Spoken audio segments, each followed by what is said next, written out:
नमस्कार साथियों, CGPSC current affair के ऑनलाइन प्लेटफॉर्म में आप सबका स्वागत है।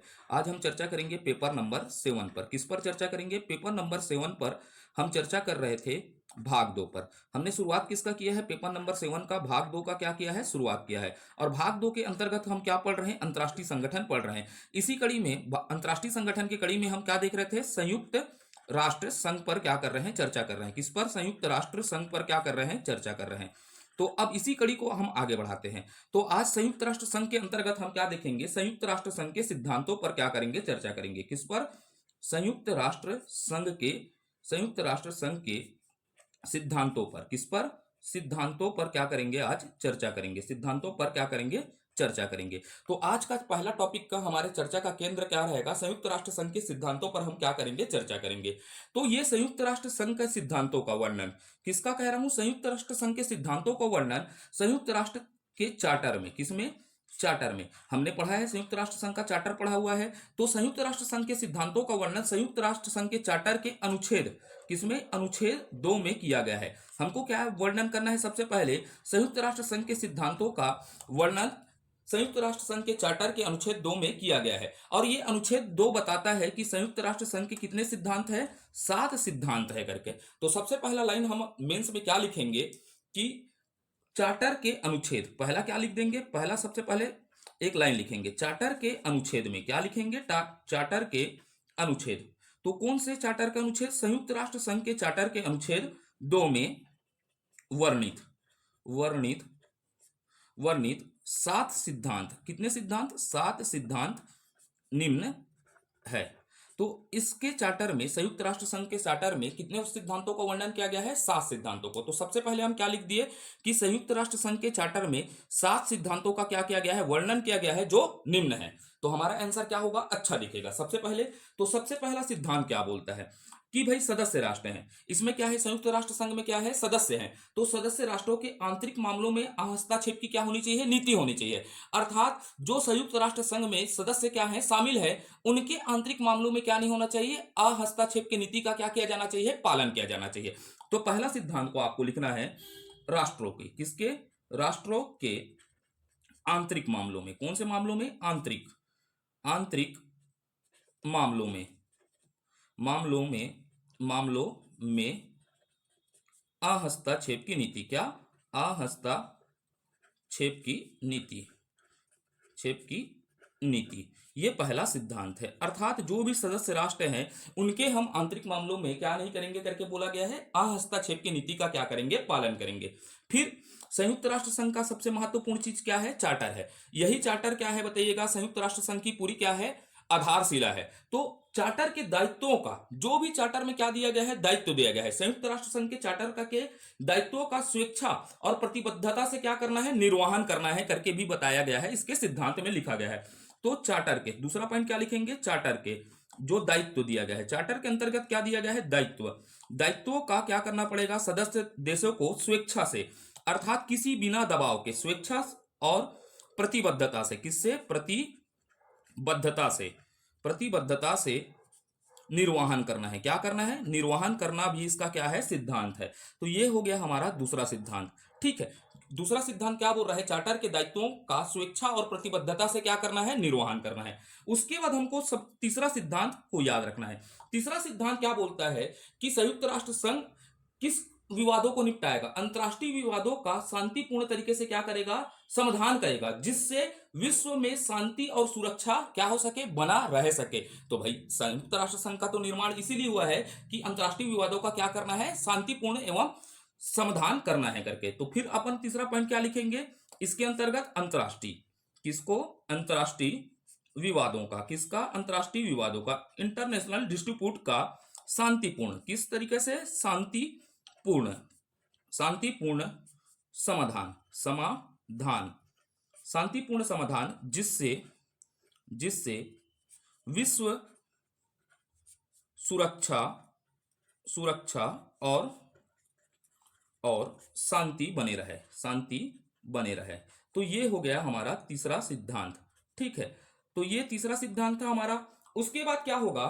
कि अपने को समझना है चौथा सिद्धांत, जो भी सदस्य देश है तो सदस्य देशों को ये क्या किया दिया गया है कि सदस्य राष्ट्र संघ को हर संभव क्या करेंगे, सहायता करेंगे। जो भी सदस्य राष्ट्र हैं वो संयुक्त राष्ट्र संघ को कैसे करेंगे, हर संभव सहायता करेंगे अर्थात मदद करेंगे, और जो संघ के विरुद्ध कार्य कर रहा है उस देशों का क्या करेंगे, असहयोग करेंगे अर्थात क्या करेंगे, परित्याग करेंगे। तो चौथा सिद्धांत क्या बोलता है, संयुक्त राष्ट्र संघ, इसको आपको याद रखना है, एकदम आसान सा है ना। संयुक्त राष्ट्र संघ संघ को हर संभव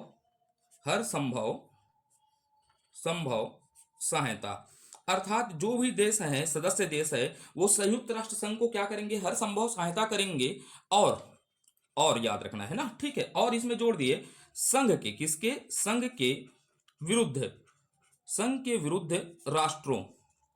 विरुद्ध राष्ट्रों से असहयोग करेंगे। जो संघ के नियम कानूनों का पालन नहीं करेगा उसका क्या करेंगे, असहयोग करेंगे, ठीक है। जैसे यूक्रेन वार के समय रसिया का हम क्या कर रहा था, संयुक्त राष्ट्र संघ ने क्या कहा था, इसका आर्थिक क्या करना है, बहिष्कार करना है।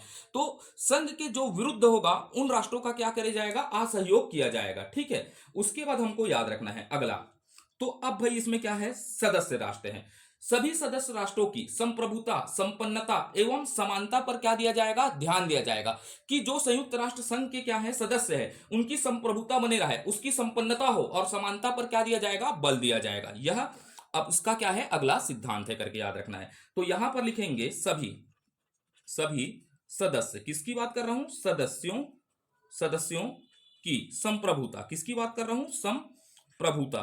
तो ये पॉइंट आपको याद रखना है, सभी सदस्यों की संप्रभुता, संपन्नता, किसकी बात कर रहा है, संपन्नता और किसको याद रखना है, एवं, और लिख देता हूं, समानता पर क्या दिया जाएगा, बल, समानता पर क्या दिया गया, बल दिया जाएगा। ये हो गया हमारा पांचवा सिद्धांत, दिया जाएगा करके, ठीक है। तो यहां पर क्या क्या बातें कही गई है आप समझ पाए, सभी राष्ट्रों की संप्रभुता और संपन्नता पर क्या दिया जाएगा, समानता पर क्या दिया जाएगा, बल दिया जाएगा। उसके बाद अगला सिद्धांत क्या कहता है, सातवां सिद्धांत की ओर चलते हैं। किस सिद्धांत की ओर चलते हैं, सातवां सिद्धांत की ओर।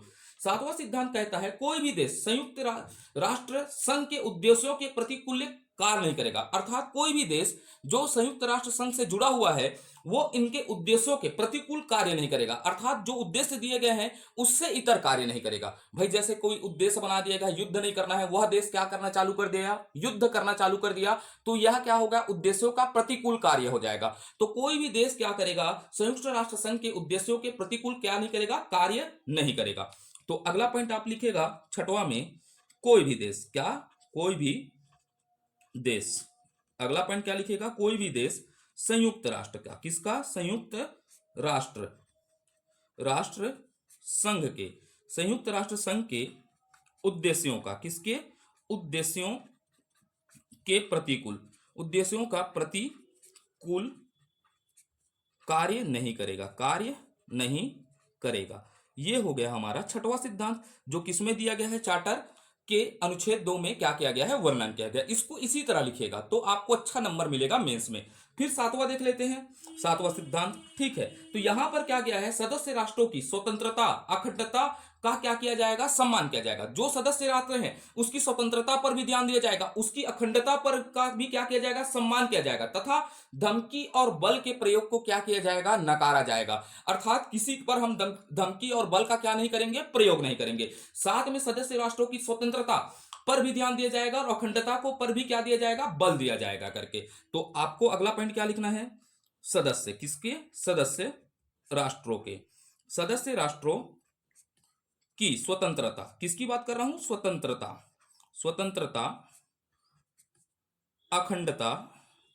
अखंडता का सम्मान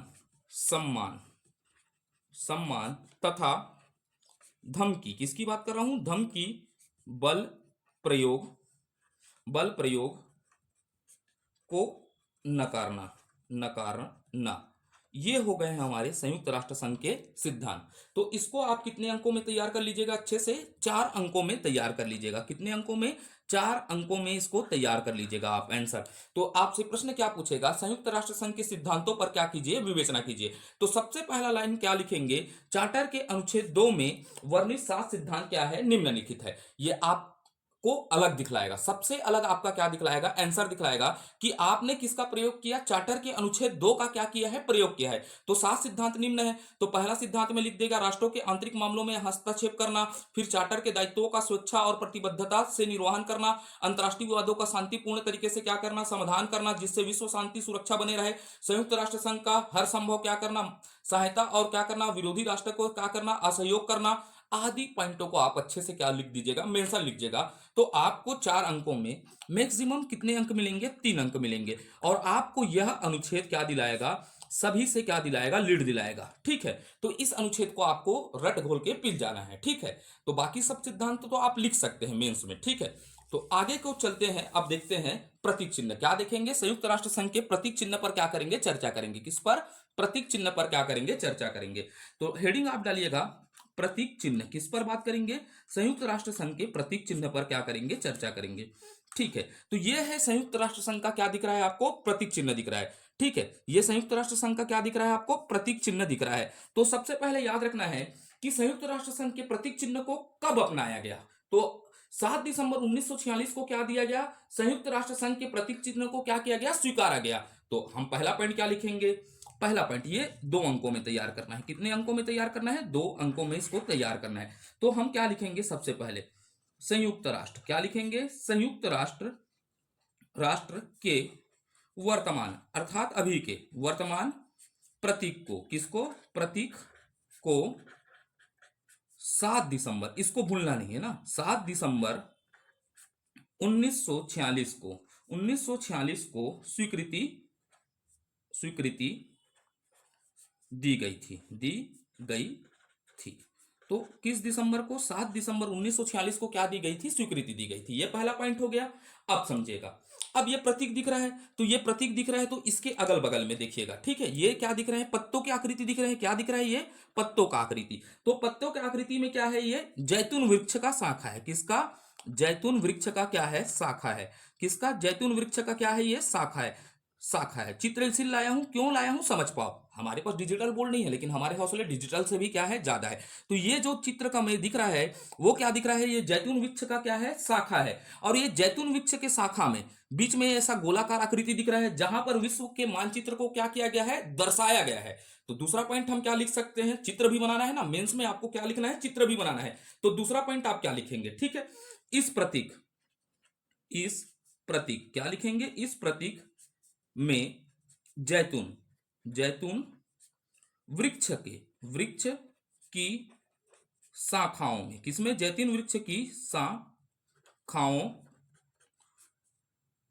के बीच, जैतून वृक्ष के शाखाओं के बीच, बीच विश्व का, विश्व मानचित्र, मानचित्र को दर्शाया गया है, दर्शाया गया है। विश्व मानचित्र को दर्शाया गया है। चित्र दिख रहा है ना भाई, चित्र को देखो और समझिएगा। विश्व मानचित्र को क्या किया गया है? दर्शाया गया है। अब भाई विश्व मानचित्र है, तो इस मानचित्र को दर्शाया गया है, तो थोड़ा सा और गौर करोगे तो यहां पर एक एक दिख रहा है, एक क्या दिख रहा है? वृत्त दिख रहा है। फिर क्या दिखा? 2 हो गया, ये क्या हो गया? 3 हो गया, ये क्या हो गया? 4 हो गया, 5 वृत्त है। तो भाई इसमें 5 संकेंद्रित वृत्त भी है। 5 क्या दिख रहे हैं आपको? वृत्ताकार आकृति दिख रहे हैं ना। तो इस चित्र में क्या दिख रहा है करके लिखिएगा। इसमें चित्र को देखिए और इसी का वर्णन कीजिएगा। इसमें 5 सकेंद्रित, सकेंद्रित केंद्रित वृत्त भी है, सकेंद्रित वृत्त भी है। तो ये दिख गया, 5 ठोक सर्कल दिख रहा है, वो उसको क्या लिख दिए? सकेंद्रित वृत्त भी है। अब देखिएगा ये, इस चित्र को फिर समझिएगा। विश्व मानचित्र में, ठीक है, ये विश्व का क्या है? मानचित्र है। इस मानचित्र में संयुक्त राष्ट्र संघ का, किसका? संयुक्त राष्ट्र संघ, थोड़ा सा समझिएगा। संयुक्त राष्ट्र संघ की शांति एवं सुरक्षा से जुड़े उद्देश्य की प्राप्ति को, क्षेत्र को क्या किया गया है? प्रदर्शित किया गया है। अब भाई ये चित्र है ना, ये विश्व का चित्र है, और इस विश्व के चित्र में क्या किया गया है? संयुक्त राष्ट्र संघ के, हमको क्या लिखना है? शांति। किसके? शांति एवं किसको? सुरक्षा को। ये चित्र में जो बनाया गया है विश्व के मानचित्र में, हमको क्या करना है? शांति और सुरक्षा से जुड़े इसके प्रमुख उद्देश्यों की प्राप्ति से संबंधित क्षेत्र को दर्शाया गया है। ये जो क्षेत्र है, यहां पर हमको क्या क्या क्यों दर्शाया गया है कि इन क्षेत्रों में हमको क्या स्थापित करना है? शांति एवं सुरक्षा स्थापित करना है। तो इसी कारण क्या दिखाया गया है? विश्व मानचित्र में संयुक्त राष्ट्र संघ की शांति एवं सुरक्षा से जुड़े इसके प्रमुख उद्देश्यों के प्राप्ति से संबंधित क्षेत्र को क्या किया गया है? प्रदर्शित किया गया है करके आप लिखेंगे। ठीक है, तो अगला पॉइंट हम क्या लिख सकते हैं? लिखिएगा विश्व, किसकी बात कर रहा हूं? विश्व मानचित्र में, मानचित्र में संयुक्त राष्ट्र, किसकी? संयुक्त राष्ट्र, राष्ट्र की शांति, शांति एवं सुरक्षा, थोड़ा सा जटिल लगेगा, शांति एवं सुरक्षा से जुड़े, से जुड़े, जुड़े इसके, इसके प्रमुख, प्रमुख उद्देश्यों, उद्देश्यों की प्राप्ति, उद्देश्यों की प्राप्ति से संबंधित, संबंधित क्षेत्रों को, क्षेत्रों को प्रदर्शित करता है, प्रदर्शित करता है। अर्थात जो ये मानचित्र बना हुआ है, मानचित्र में जितने भी क्या है इसके सदस्य देश हैं, वहां पर जो संयुक्त राष्ट्र संघ का उद्देश्य क्या है, शांति एवं सुरक्षा है, उसे प्राप्त करने के लिए इन क्षेत्रों को क्या किया गया है? प्रदर्शित किया गया है। अर्थात विश्व के सभी देशों में शांति एवं सुरक्षा को क्या करना? स्थापित करना इसका उद्देश्य है। इसीलिए विश्व के मानचित्र में इन देशों को क्या किया गया है? प्रदर्शित किया गया है। तो आपको क्या लिखना है? संयुक्त राष्ट्र संघ के पर क्या होगा? प्रतीक चिन्ह पर क्या करिए? विवेचना कीजिए करके आया। ठीक है, क्या है करके आया? तो सबसे पहले क्या लिखना है? 7 दिसंबर को इसको क्या किया गया? स्वीकृति किया गया। ठीक है, ठीक है, 7 दिसंबर 1946 को क्या किया गया? स्वीकृति किया गया। ये जैतून के पक्षों क्या होता है? शाखाओं के बीच विश्व का मानचित्र को दर्शाया गया है। इसमें 5 संकेंद्रीय वृत्त भी है करके लिख दीजिएगा। विश्व मानचित्र में संयुक्त राष्ट्र संघ की शांति एवं सुरक्षा से जुड़े प्रमुख उद्देश्यों की प्राप्ति से संबंधित क्षेत्रों को क्या किया गया है? दर्शाया गया है करके लिख लीजिएगा। तो ये हमारा 2 नंबर में आपको क्या करना है? तैयार करना है। ठीक है, थोड़ा सा इस पॉइंट को आपको क्या करना पड़ेगा? याद करने का प्रयास करना पड़ेगा, और याद को आप शांति और सुरक्षा से जोड़ लीजिएगा। इन क्षेत्रों में शांति और सुरक्षा करने के लिए क्षेत्रों को क्या किया गया है? प्रदर्शित किया गया है करके आप लिख लीजिएगा। ठीक है, उसके बाद आपको समझना है ध्वज। किसको समझना है? ध्वज। और ये ध्वज को भी हमको कितने अंकों में तैयार करना है? संयुक्त राष्ट्र संघ के ध्वज को 2 अंकों में तैयार करना है। कितने अंकों में? 2 अंकों में तैयार करना है। तो भाई सबसे पहले इसे कब अपनाया गया? स्वीकृति कब किया गया? तो भाई कोई भी ध्वज है तो ध्वज को स्वीकृति कब किया गया करके याद रखना है। 20 अक्टूबर, किसको? 20 अक्टूबर 1947 को, 20 अक्टूबर 1947 को इसे क्या किया गया? अंगीकृत किया गया। तो पहला पॉइंट हम क्या लिख सकते हैं?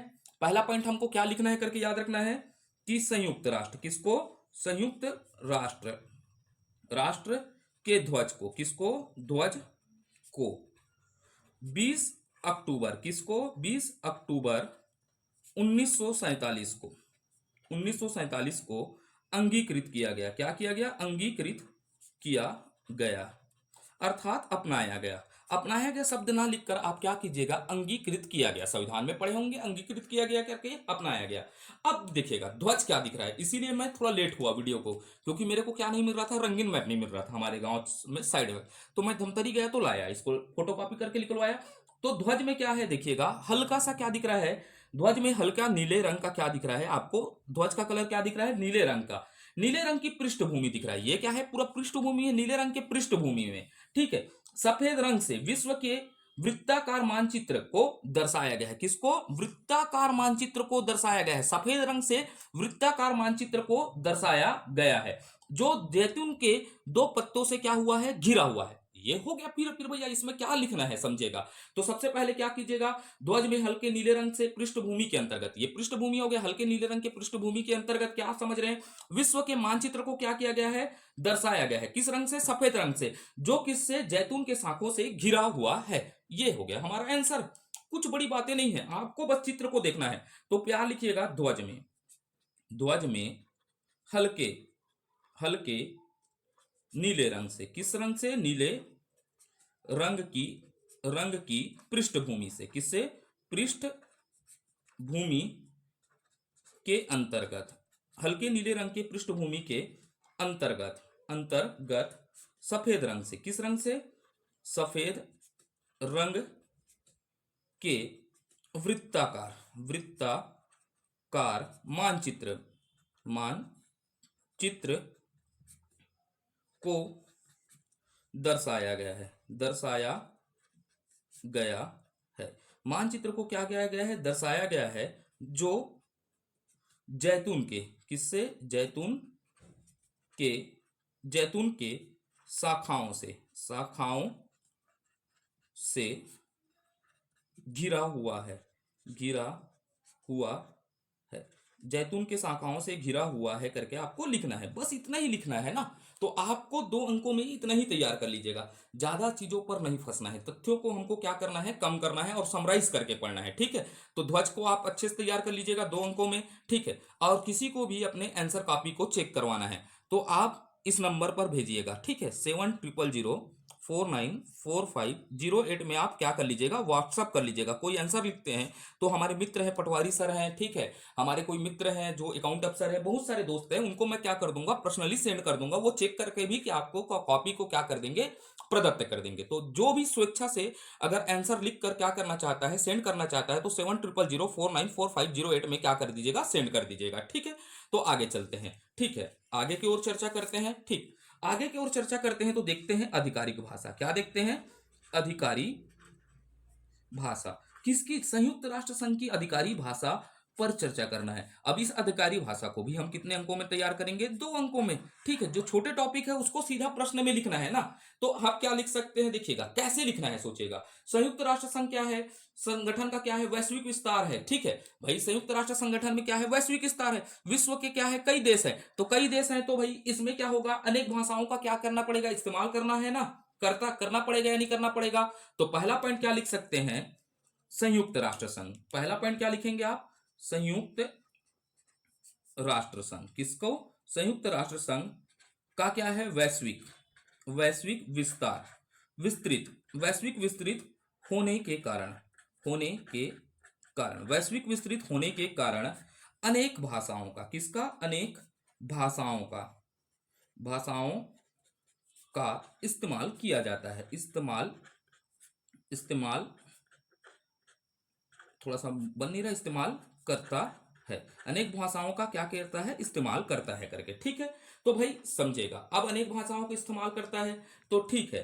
तो पहला पॉइंट क्या लिखिएगा, स्थापना के समय, किसके समय लिखिएगा, स्थापना के समय, समय मान्यता प्राप्त भाषा, मान्यता प्राप्त भाषा लिख दीजिएगा। स्थापना के समय मान्यता प्राप्त भाषा कौन कौन थे करके मेंशन कर दीजिएगा, समझेगा। संयुक्त राष्ट्र संघ का स्थापना हुआ तो क्या क्या भाषाएं मान्यता प्राप्त थी। तो मान्यता प्राप्त भाषा में आप पहला क्या लिख लीजिएगा, फ्रेंच है करके, क्या है, फ्रेंच है, फ्रेंच भाषा है। फिर दूसरा आप क्या लिखिएगा, रसियन, क्या लिखिएगा, रसियन। और दिमाग में दूसरा चीज नहीं चलना चाहिए ना, रसियन आया तो, ठीक है। रसियन के बाद आपको क्या डालना है, इंग्लिश, क्या डालिएगा, इंग्लिश, ठीक है। दूसरा क्या, तीसरा क्या डाल लीजिएगा, इंग्लिश। इंग्लिश के बाद क्या डाल लीजिएगा, स्पेनिश, क्या डालिएगा, स्पेनिश। स्पेनिश के बाद आप क्या डालिएगा, वही चाइनीज, जिसको आप खा के डकार जाते हैं, ठीक है। इसको कुटकुट्टा पीट देते हैं कई बार पेट में, ठीक है, चाइनीज। तो ये स्थापना के समय मान्यता प्राप्त भाषाओं की संख्या कितनी थी, 5 थी। लेकिन याद रखना है अभी कितनी है, 6 है। स्थापना के समय कितनी थी करके याद रखना है, 5 थी। तथा फिर ये ऐसा लिख लीजिएगा, स्थापना के समय भाषाओं की संख्या कितनी थी, 5 थी। तथा करके लिखिएगा, फिर क्या लिख दिएगा, तथा 1973 में, कब, 1973 में अरबी को, किसको, अरबी को छठवीं भाषा के रूप में शामिल किया गया। अरबी को क्या करेंगे, छठवीं आधिकारिक भाषा, किसके रूप में, आधिकारिक, आधिकारिक भाषा के रूप में, भाषा के रूप में, छठवीं आधिकारिक भाषा के रूप में मान्यता दिया गया। क्या दिया गया, मान्यता दी गई, मान्यता दी गई। तो ये हो जाएगा हमारा कौन सा, छठवां भाषा। तो 6 भाषा में सबसे पहले बोलिएगा, घर में याद करना है, रटना, 6 कटकटले रटना है ना इला, ठीक है। French, Russian, English, Spanish, Chinese, ठीक है। और छठवा क्या हो जाएगा, अरबी हो जाएगा, क्या हो जाएगा, अरबी। अब बेटा इसको ट्रिक ट्रैक नहीं बनाना ना, ठीक है। क्या नहीं बनाना है, ट्रिक ट्रैक नहीं बनाना है, नहीं तो बेटा क्या हो जाएगा, आप मेरी क्रिसमस का ट्रिक बनाओगे वैसे ही हो जाएगा ना, ठीक। हाँ हाँ, समझ गए, ठीक। इसके आगे मैं नहीं बोलूंगा, ठीक है। ट्रिक ट्रैक से याद करना यार कोई सॉल्यूशन नहीं है। मेरे को तो लगता है ट्रिक, मैं जितने समय तक ट्रिक बनाता हूं उतने में मेरे को क्या हो जाता है, याद हो जाता है। तो आप ट्रिकों में मत फंसिएगा, ठीक है। ट्रिक बहुत खतरनाक होता है, भुला गए तो कहा से के फार किरण से के फार कल्टी हो जाएगा, ठीक है। उसके बाद आप क्या डालिएगा, नोट, एक और छोटा सा पॉइंट डाल लीजिएगा, और अच्छा करना है तो क्या लिख देंगे, संयुक्त राष्ट्र, क्या लिख देंगे, संयुक्त राष्ट्र, राष्ट्र के सभी दस्तावेज, सभी दस्तावेज, क्या लिख देंगे, संयुक्त राष्ट्र संघ के सभी दस्तावेज इन्हीं, इन्हीं 6 भाषाओं में, भाषाओं में प्रकाशित होते हैं, प्रकाशित प्रकाशित होता है। ठीक है, इन्हीं 6 भाषाओं में क्या होता है, प्रकाशित होता है करके लिख दीजिएगा। ठीक है, और ठीक है, और 4 नंबर में पूछा तो हमको और तथ्य चाहिए। तो क्या है, यहां पर अंग्रेजी और फ्रेंच को कार्यकारी भाषा के रूप में क्या दिया गया है, मान्यता दिया गया है। तो अगला पॉइंट क्या लिख लेंगे हम इसमें, अंग्रेज जी तथा अंग्रेजी तथा फ्रेंच को कार्यकारी भाषा के रूप में मान्यता दी गई दी गई है करके। ठीक है, ये 4 अंकों में भी तैयार हो गया। अब यहां पर ठीक है, एक प्रश्न बनाएंगे कि भविष्य के गर्भ में हिंदी भाषा को शामिल करने के लिए क्या प्रयास किए गए हैं। तो मैं जैसे ही इसको आगे बढ़ाऊंगा, जब महासभा को पढ़ाऊंगा, तो मैं उस पर बताऊंगा कि आधिकारिक भाषा में हिंदी को शामिल करने के लिए क्या क्या प्रयास किए गए हैं। ये फ्यूचर ईयर क्वेश्चन है, मैं प्रीवियस ईयर क्वेश्चन पर चर्चा नहीं करता, हमेशा फ्यूचर ईयर। तो यहां से प्रश्न पूछेगा, हिंदी को आधिकारिक भाषा में बनाने के लिए अब तक किए गए प्रयास पर विवेचना कीजिए। तो आपको तैयार रहना है ना ऐसे प्रश्नों के लिए भी। ठीक है, इस प्रकार के भी प्रश्न आपसे पूछ सकते हैं। ठीक है, तो अगले टॉपिक में चलते हैं। ठीक है, अगले टॉपिक में कुछ और चर्चा करते हैं। तो और चर्चा के केंद्र को क्या रखते हैं, संयुक्त राष्ट्र संघ की संरचना पर देखते हैं। किस पर चलते हैं, संरचना। ये डायरेक्ट हूबहू क्वेश्चन पूछ दिया, संरचना को बताइए करके। संयुक्त राष्ट्र संघ की संरचना पर विवेचना कीजिए। इसको 2 अंकों में भी तैयार करना है और इसको 8 अंकों तक भी तैयार करना है ना, बड़े प्रश्न भी बनेंगे। संरचना को बताइए, तो आपको संरचना को किस तरह बताना है उस पर मैं विवेचना करता हूं ना, संरचना को आप कैसे बताएंगे। ठीक है, ठीक। तो संरचना को कैसे बताएंगे, 2 भागों में बांट देंगे। संरचना को आप समझिए ना, फिर मैं इसको पूरा डिटेल से पढ़ाऊंगा। अब सिलेबस में हम प्रवेश कर चुके हैं, तो संरचना में हम क्या बताएंगे, सबसे पहले संयुक्त राष्ट्र संघ के मुख्य अंग पर विवेचना करेंगे।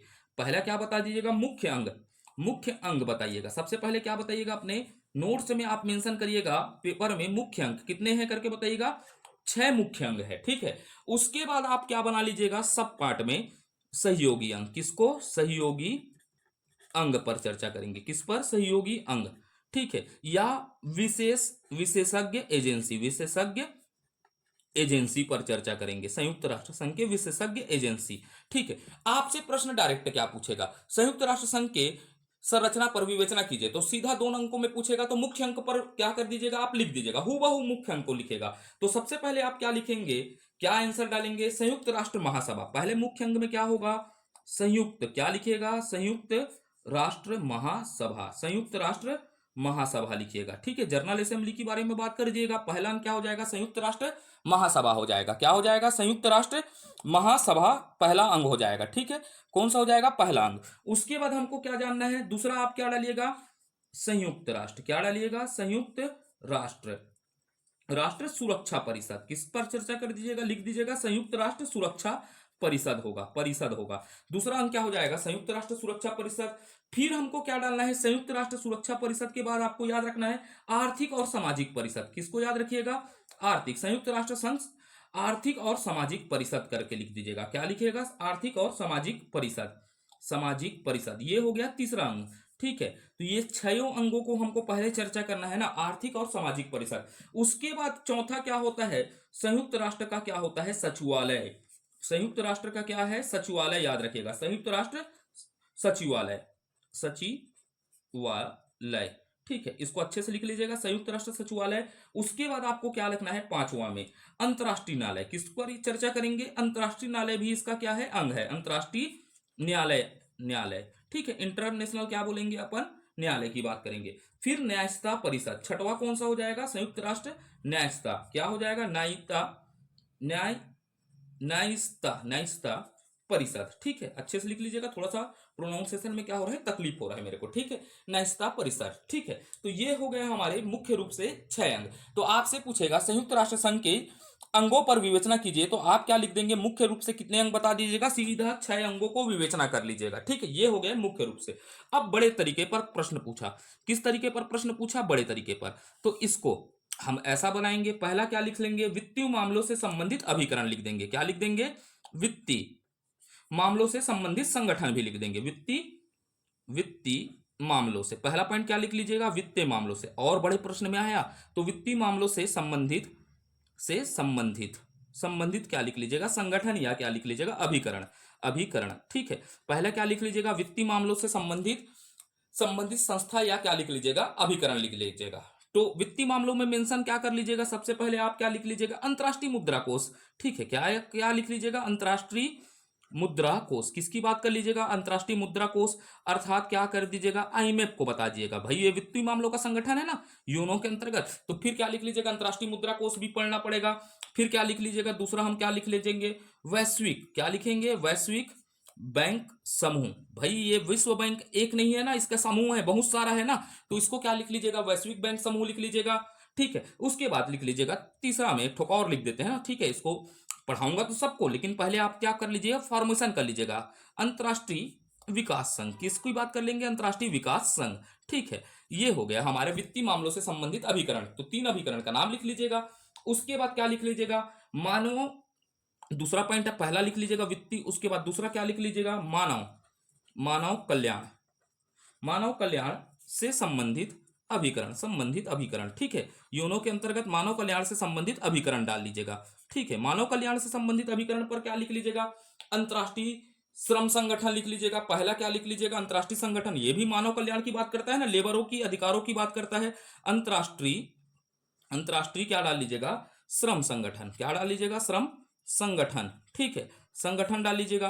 फिर मानव कल्याण के लिए जो सबसे ज्यादा भूमिका निभाने में असफल रहा, विश्व स्वास्थ्य संगठन, कोरोना के समय, तो विश्व स्वास्थ्य संगठन डाल लीजिएगा। क्या डाल लीजिएगा, विश्व स्वास्थ्य संगठन डाल लीजिएगा। क्या डाल लीजिएगा, विश्व स्वास्थ्य संगठन डाल लीजिएगा, ठीक। अब ये हो गया, विश्व स्वास्थ्य संगठन हो गया। तो ये क्या हो गया, मानवीय कल्याण से संबंधित क्या हो जाएगा, अभिकरण डाल लीजिएगा, ठीक है। और बड़े नंबर में पूछा तो 3-4 तकनीकी पॉइंट में भी लिख लीजिएगा।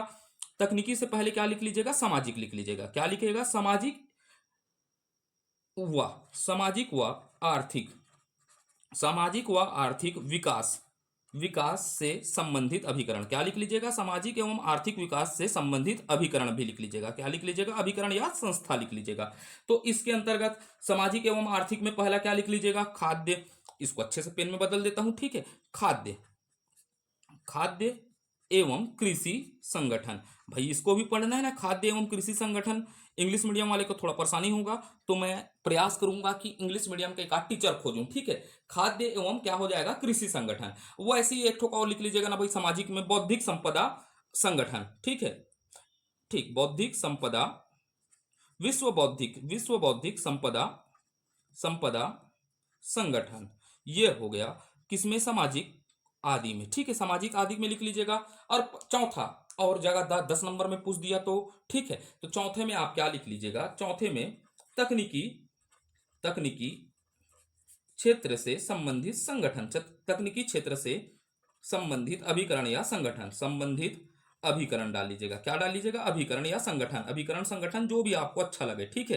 तो अभिकरण या क्या डाल लीजिएगा, संगठन। अब भाई तकनीकी क्षेत्र के अंतर्गत क्या हो जाता है, भाई जो समुद्र में विवाद होते हैं तो अंतर्राष्ट्रीय समुद्री संगठन है एक, क्या है, अंतर्राष्ट्रीय समुद्री संगठन है जो तकनीकी की बात भी करता है, अंतर्राष्ट्रीय समुद्री समुद्री संगठन डाल लीजिएगा। क्या डाल लीजिएगा, अंतर्राष्ट्रीय समुद्री संगठन, ठीक है।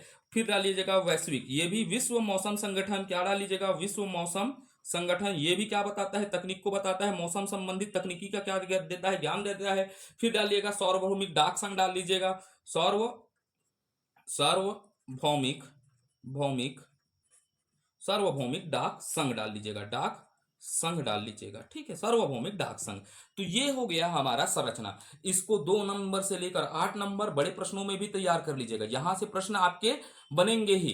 तो हमने आज के वीडियो में क्या क्या चर्चा किया है, पहला क्या देख लिया है, सिद्धांत देख लिया, सिद्धांत के बाद क्या देखा, प्रतीक चिन्ह, प्रतीक चिन्ह के बाद ध्वज, ध्वज के बाद आधिकारिक भाषा, आधिकारिक भाषा के बाद सीधा संरचना में प्रवेश कर लिए, संरचना को अच्छे से पढ़ लिए। तो आज के वीडियो में यहां तक रहते हैं। तो कल से शुरुआत करेंगे संयुक्त राष्ट्र महासभा पर।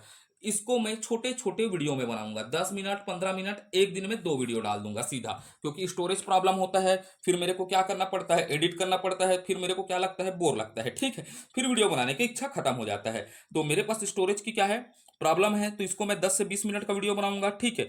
अगर आपके लिए वीडियो उपयोगी सिद्ध होता है तो सबसे पहले आपको क्या करना है, कमेंट करना है कि भाई वीडियो से आपके लिए उपयोगी है या नहीं है करके कमेंट करना है। अगर वीडियो अच्छा लगता है फिर क्या करना है, लाइक करना है।